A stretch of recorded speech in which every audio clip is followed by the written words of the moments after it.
Bismillahirrahmanirrahim. Türkiye genelinde resmi ve özel 426 huzurevinde yaklaşık 30 bin yaşlımız bir yıla yakındır karantina sürecini yaşamaya devam etmektedir.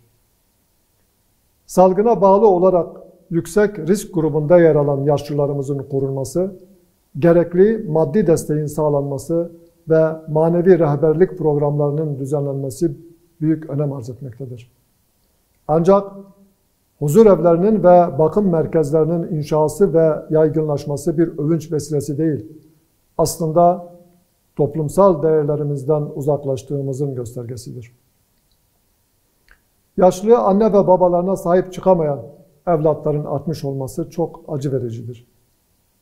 Aile yapımızın bütün bileşenleriyle birlikte yaşlılarımızın asıl olması gerektiği yerde, yani aile içerisinde korunmasını sağlayacak aile odaklı bir sosyal hizmet modeline ve aileyi daha güçlü, daha işlevsel kılacak projelere ihtiyaç vardır. Yaşlı bireylerin bakımının aile üyeleri tarafından yapılması için gerekli teşvik ve destek sağlanmalıdır. Toplumsal bilinç düzeyini artırmak adına eğitimin tüm kademelerinde aile kurumunun ve büyüklerimize sahip çıkmanın önemi müfredata yerleştirilmelidir. Unutulmamalıdır ki yaşlılarımız ancak aile ortamında huzur bulabilirler. Şefkat ve merhametten yoksun, evlat hasreti çekilen evlerde asla huzur olamaz. Yaşlıların huzur evine, çocukların ıslah evlerine, kadınların ise sığınma evlerine yerleştirdiği bir toplumsal düzenin bizim medeniyetimizde yeri olmadığı gibi aile kurumunun yok olması anlamına gelmektedir. Son bir yılda temel gıda fiyatlarındaki artış enflasyon oranını katlamıştır. TÜİK verilerine göre gıda enflasyon oranı %20'nin üzerinde gerçekleşmiştir. Temel ihtiyaç maddelerinin raf fiyatlarındaki aşırı artışlar bu alanda gerçekçi tedbirler almayı zorunlu hale getirmiştir. Bu bağlamda sadece market ve pazarlar gibi perakendecilere odaklanarak etiket avcılığına çıkmak ya da sınırlı sayıda tanzim satış noktaları oluşturmak günü kurtarmaya yöneliktir.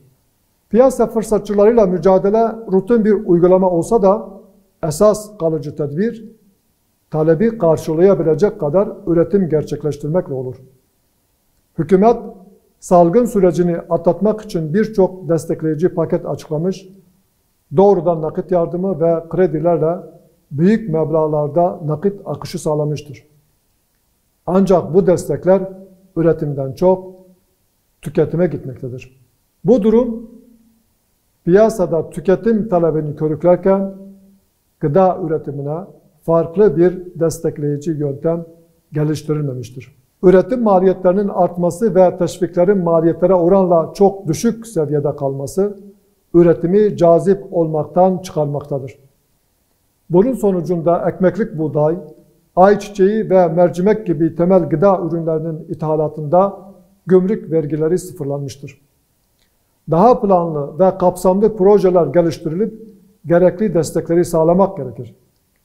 Yeterli üretim için maliyetler düşürülmeli, desteklerde artışlara gidilmelidir.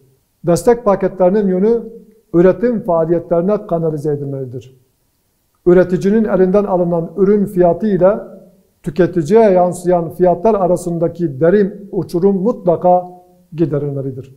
Uluslararası Şeffaflık Örgütü'nün açıkladığı 2020 yılı yolsuzluk algı endeksinde Türkiye 40 puanla 86. sırada yer almış ve Avrupa ülkeleri arasında son sıraya yerleşmiştir.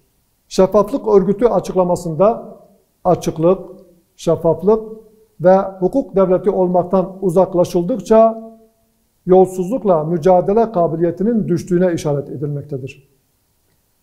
Bu tür uluslararası raporların değerlendirmelerinin objektifliği elbette tartışılabilir. Bununla birlikte konu hakkında yaklaşık bir bakış açısı oluşturduğu da inkar edilemez. Hem merkezi hem de yerel yönetimler halka ait olan bütçeyi halkın yararına kullanmakla yükümlüdür. Kamu kurumları ancak şeffaflık ilkesi ve kamu yararı ölçüsü gözetilerek harcamalar yapabilir. Gelir gider dengesini gözetme, adaleti koruma ve israftan kaçınma bu yükümlülüğü yerine getirmenin temel prensipleridir. Ancak kamu kurumlarının israftan sakınmadığı, devletin halk ile empati kurmak ve kriz ile mücadele adına kendi harcamalarından tasarruf etmeyi aklına bile getirmediği görülmektedir. Sayıştay raporları birçok kamu kurumunun ölçüsüz harcamalarını gözler önüne sermektedir. Herkese açık olması gereken ihaleler ve ihaleleri alan holdingler hususu tartışma konusu olmaya devam etmektedir. Oysa hükümet halk adına harcadığı her bir liranın sadece emanetçisidir. Devlet görevlilerinin konumlarını zenginleşme aracı olarak kullandığının tespiti halinde ilgililerden hesap sorulmasının önünde hiçbir engel olmamalıdır. Kamu kaynaklarının peşkeş çekilmesine ve birilerinin zenginlik kapısı haline gelmesine asla müsaade edilmemelidir.